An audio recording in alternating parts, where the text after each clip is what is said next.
Arkansas dairy producers say the federal milk pricing system is outdated and needs to be reformed. Woody Bryant has been milking cows in Lonoke County for almost 50 years. Unfortunately, the federal milk pricing system, which determines how much he and other dairy producers are paid, has changed little during that time. Specifically here in Arkansas, which is part of the Southeast Order, it certainly hasn't changed in a way that's going to allow us to continue to produce milk that we need desperately here in Arkansas. We only produce about 25% of the milk that's consumed here in Arkansas. The rest of it has to be shipped in.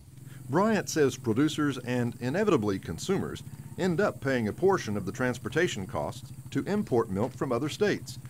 The number of dairies in Arkansas has dwindled from around 600 10 years ago to less than 150 today. Unless the pricing system is modernized to address the increase in production costs, more producers will likely exit the industry and retail milk prices will continue to rise. What that means to the consumer is that the processing plants possibly would move out, loss of jobs within the state, and ultimately the consumer would then pay not only for the product but for the transportation of the product to come back in the grocery store shelves. U of A Extension dairy specialist Jody Pennington says one positive reform would be decoupling Class I fluid milk prices from the butter and cheese price in the upper Midwest. That would provide more flexibility in determining the retail cost of fluid milk here.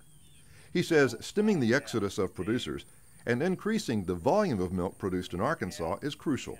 Basically, that's the bottom line. If we had more dairymen producing more milk, it would be cheaper for the consumer, cheaper for the processor, cheaper for everyone in the dairy industry, and of course, important to everyone going to the grocery store who pays that extra amount to get the milk shipped in from out of state.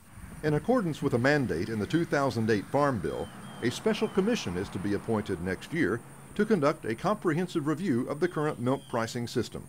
Its charge is to recommend ways to make the system more equitable for producers, taking into consideration the sharply higher costs of feed, fuel, and fertilizer.